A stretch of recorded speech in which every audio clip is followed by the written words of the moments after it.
سل فصل کې چې د جمهوریت نه پاک دی دا امارت اسلامي د جمهوریت یو ټکی موږ نه منو. ګورئ دا ښه یاد ساتئ، یو ټکی جمهوریت پر دوو اصولو باندې ولاړ دی. دوه اصول، یو مساوات بل ازادي. موږ نه مساوات منو نه ازادي منو. دا یو شی لا موږ نه.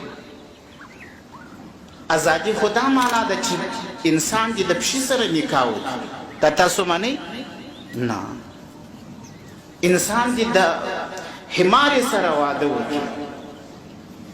مساوات خو دا معنا چې یهودي و نصراني و مسلمان دا دې پر یوه پلیټ فارم باندې ووټ سره مستعمل کړي. دا تاسو منئ؟ الله تعالی وایي لن یجعل الله للمؤمنین علی الکافرین لن یجعل الله للکافرین علی المؤمنین سبیلا. الله تعالی هیڅ تولا کافر ته نه ده ورکړې په مسلمان باندې. چیرې موږ دا خلک دا غواړي